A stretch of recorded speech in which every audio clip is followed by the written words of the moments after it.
ഭഗവാൻ കൃഷ്ണൻ 3 വിഷ്ണു രൂപത്തിലൂടെയാണ് ഈ പ്രപഞ്ചത്തിൻ്റെ പരിപാലനം ഏറ്റെടുത്തിരിക്കുന്നത്.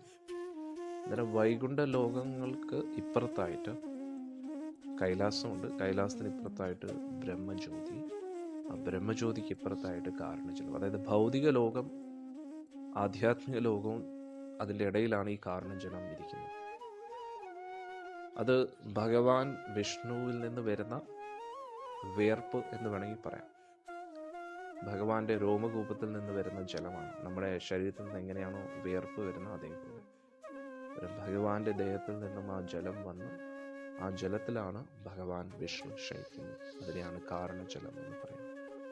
ആ കാരണജലത്തിൽ ശയിക്കുന്നതുകൊണ്ടാണ് ഭഗവാന് കാരണോദകശായി വിഷ്ണു എന്ന് പറയുന്നത്. എന്നിട്ട് ഭഗവാൻ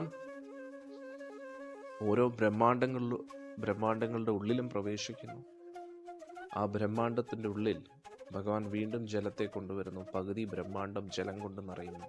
ആ ജലവും ഭഗവാന്റെ ഉള്ളിൽ നിന്ന് വരുന്നതാണ്. ആ ജലത്തെയാണ് ഗർഭജലം എന്ന് പറയുന്നത്. കാരണം ഭഗവാൻ പത്മനാഭനായിട്ട് ഈ 14 ലോകങ്ങളെയും നാഭിയിൽ ധരിക്കുകയാണ്, ഗർഭം ധരിക്കുന്നത്. അതുകൊണ്ടാണ് ഗർഭജലം, ആ ജലത്തിൽ ശയിക്കുന്ന ഭഗവാന്റെ പേര് ഗർഭോദകശായി വിഷ്ണു. ഭഗവാന്റെ നാഭിയിൽ നിന്ന് പത്മം വരുന്നു. മനസ്സിലായി? അതിനുശേഷം ഭഗവാൻ ഈ 14 ലോകങ്ങളിൽ ധ്രുവലോകത്തിൻ്റെ അടുത്തായിട്ട്, ധ്രുവലോകം തന്നെ അവിടെ ക്ഷീരസാഗരമുണ്ട്. ആ ക്ഷീരസാഗരത്തിൽ ഭഗവാൻ ക്ഷീരോദകശായി വിഷ്ണുവായിട്ട് ശയിക്കുന്നു.